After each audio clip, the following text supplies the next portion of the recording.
kalbinde manevi bir mutluluk duyacak. İşte Allah'a giden bu. Onun için değerli kardeşlerim, işte Allah-u Azimuşşan bir kitabıyla bir defa hapse girmesi.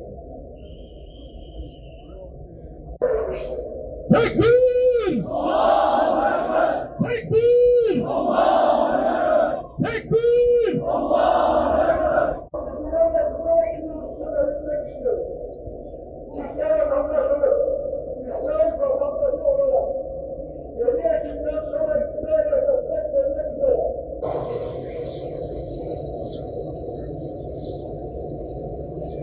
Allahu Ekber.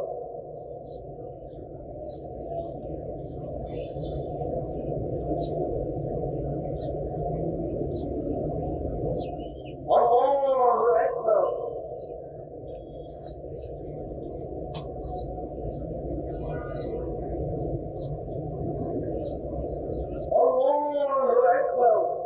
Esselamu Aleyküm ve Rahmetullah. Esselamu Aleyküm ve Rahmetullah. Allah rızası için Fatiha.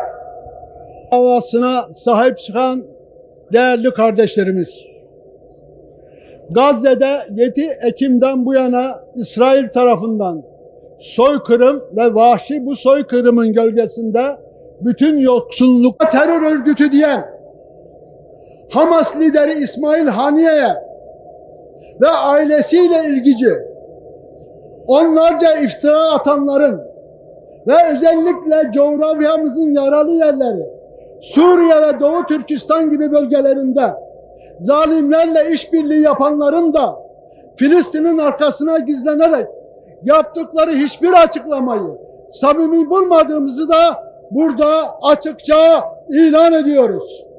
Bursa'dan Gazze'ye direnişe bin selam. Bursa'dan Gazze'ye direnişe bin selam. Ramazan bayramının 1. gününde 3 oğlu ve 3 torunu şehit edilen Hamas siyasi büro şefi İsmail Haniye'yi bu şehadetlerinden dolayı tebrik ediyoruz. Ailesinden 60 kişiyi bu savaşta şehit veren bir liderin bozulmayan metaneti, güzel sabrı karşısında tüm azgın güçlerin diz çökeceğine kesinlikle inanıyoruz. Bu ahlak her türlü silahın, gücün, azgınlığın üstündedir ve inşallah galip gelecektir.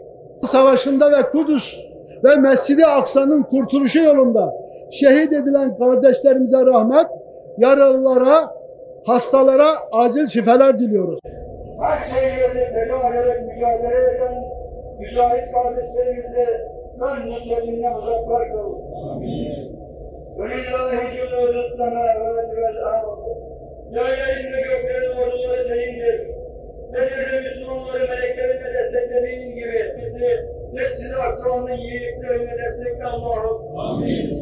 Sen onlara öyle zafer bahşet ki tüm kafirlerin ve zalimlerin kağıttan kulelerinin yıkılışı